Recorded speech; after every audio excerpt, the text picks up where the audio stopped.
Hello and welcome everyone to the first lecture of the listening part of the PTE Academic.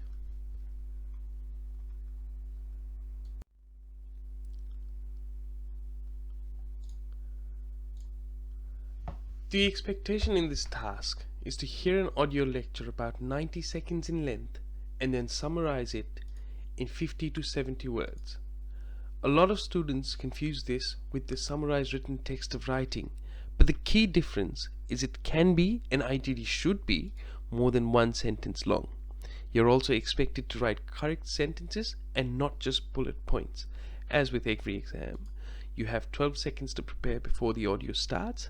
The writing time starts after the audio has finished. So after the audio is finished, you've got 10 minutes and you have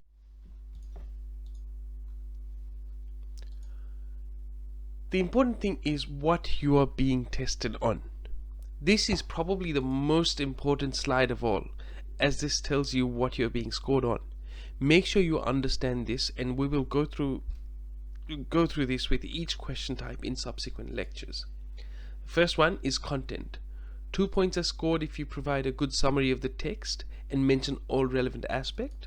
1 point if fair summary but miss one or two aspects. No points awarded if you miss the point completely. Similar with form, if you write 50 to 70 words, then you get 2 points. 1 point for 40 to 49 words or 71 to 100 words, and 0 points if you write less than 40 or more than 100 words. If the summary is in capital letters, no punctuation given, or consists of only bullet points or short sentences, then you get 0 as well. Correct structure gets 2 points. 1 point if there are grammar errors but still are able to communicate the main points, and 0 if grammar is so bad that it has affected communication of the main point. Vocabulary, if you use the appropriate choice of words, then you get 2 points. 1 point for some errors which don't really hinder communication, and 0 for poor word choice which hinders communication.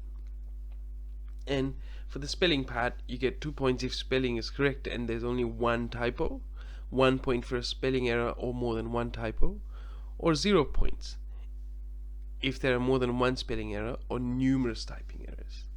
Make sure you understand this slide really well, because this is what you're being scored on. This is what you score in the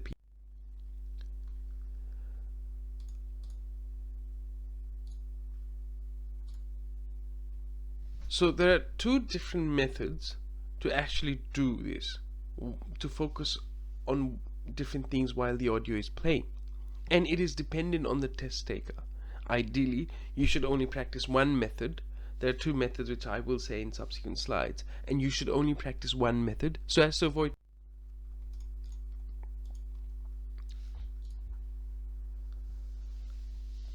This first method is for people who are good in taking notes and can keep focus at the same time.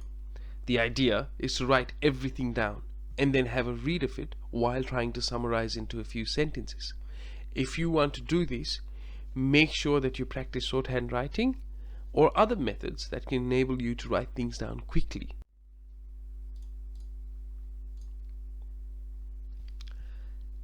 This is the method that I prefer. In this method, you listen to the audio and write 1 or 2 words that capture the sentence being said, or which make it easy for you to recall the sentence. As the lecture plays, the focus is on understanding and writing as few points as possible to avoid distraction. Make sure you focus on phrases which are offering contradictory points or change the point that the author is trying to make. As an example, let's hear an example statement. While many people believe that the earth is flat, the numbers of such believers have decreased over the last century. In recent times, however, we have seen a surge in flat earthers, as they like to call themselves. So, again, when we're taking into account this sentence, in the first part, it seems that the number is decreasing. But the second statement changes the meaning possibly of the whole lecture. The idea is to be able to clearly delineate the meaning so that you focus on what is being played.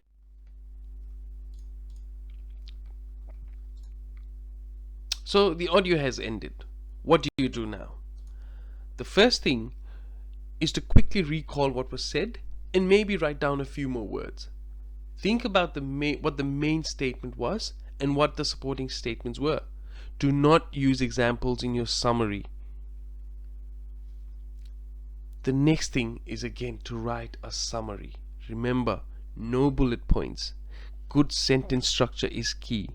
Make sure you're clearly writing what was said in the lecture. The other mistake I see people making are quoting the speaker. I suggest you imagine that you're writing a summary of the class or a lecture in school for a friend. When attending a lecture and writing notes, let's say about photosynthesis, you would not write, "The teacher taught us about photosynthesis. He said that the plants have chlorophyll pigments in them." You would just write about photosynthesis and not really quote the teacher.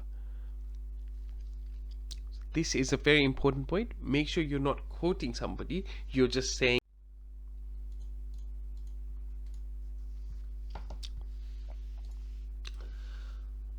The next thing is when you're writing the actual summary, remember, you can use as many sentences as you like. This is the most important part. A lot of people just end up writing one long sentence that it's not correct and does not meet the word criteria. So you've already lost points there.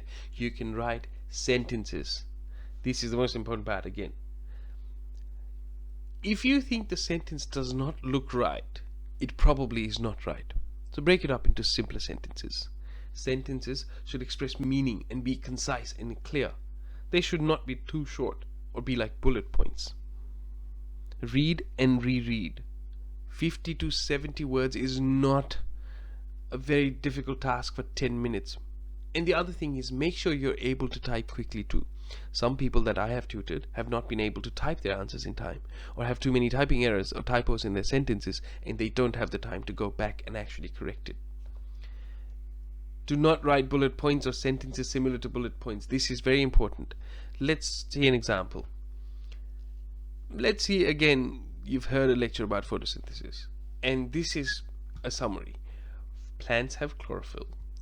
Photosynthesis happens in green pigment chlorophyll. Photosynthesis converts energy to nutrients. So these are, again, while they do look like sentences, they are just bullet points, because essentially what you're saying is just one thing. Photosynthesis happens in green pigment chlorophyll. Photosynthesis converts energy to nutrients. Plants have chlorophyll. So they don't look like bullet points, but they are. A better summary would be: plants can synthesize nutrients from carbon dioxide and water by a process called photosynthesis, which takes place in the green pigment chlorophyll. Now again, this is a better summary. This is exactly what has been said in the first part, but it's a better summary. It's in a sentence, I know, but now we go into the last part. Let's say you've written a summary, you've listened to the audio, you've written a summary. What do you do at the end? Make sure you again go back to what you're being tested on. There are so many easy fixes. Okay, make sure you get the grammar and spelling right. Make sure your sentence structure is correct. Again, take some time to understand what you're being scored on. If you just write the right number of words, you've already done well. If you write actual sentences and not bullet points, you've done better. Do not forget basics of sentence construction. Avoid passive voice. Do not begin your sentences with conjunctions. When you're practicing, there are lots of free tools like Grammarly, which help in improving your grammar as you type. And understand that even if you finish this task in 9 minutes, or say 8 minutes, that time is not going to roll over into the next task. You have to use the whole 10 minutes just for this question. So make sure you use all of the 10 minutes allocated into this question. And again, pause the video if you have to and look at what you're being scored on. The things that you're being scored on is so important. Okay? And that's the most important point, because everything else that you write will not make sense, because if you don't know what you're being scored on, you're not going to get things correct. Now, I absolutely love TED Talks, as they have transcripts available on their website and they're free and easy to use. They will not only help you with your exam, but just improve your general understanding, and you can probably improve yourself a lot by listening to TED Talks. One method that I commonly use with my students is to try and listen to the whole TED Talk and try to summarize everything. If you can summarize a 10-minute long lecture, then there's a pretty good chance that you will be able to summarize a 90-second long audio. Then you can go back and read the transcript and make sure you touched on all the topics. Sometimes, if you understood something in a different manner and your summary turns out to be wrong, you can go back and understand which sentence or statement confused you, and you can then work this out on subsequent lectures. All mistakes that you make before the exam are great learning tools because they help you find your fallacies and allow you to work on them. As I have mentioned before, this is a big point section. You get a lot of points scored on this section, and this is also something that takes time to improve. Make sure you practice 2 to 3 of these questions each day. Make sure you set time whenever you practice, and maybe get a friend or a tutor to help you mark yourself. And again, start small, 30-second increments until you can listen to 90 seconds. Remember to actually set time. Again, it's so important to set time because people listen to an audio, they write things down, but they've already spent 15 minutes, and in the real exam you only get 10 minutes to do everything.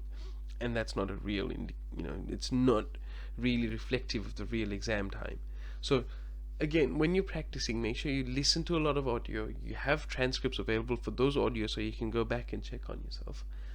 And again, start small. Don't try and listen to a 2-minute or 3-minute audio.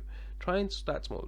Listen to a 30-second segment, summarize it. Listen to maybe a minute-long segment in about a few days' time. Summarize it, and then work your way up into probably a 10-minute lecture, and that should be fine. Okay. If you have any questions, there's my email address. You can write things down on the comment section. Don't forget to like and subscribe. Thank you once again.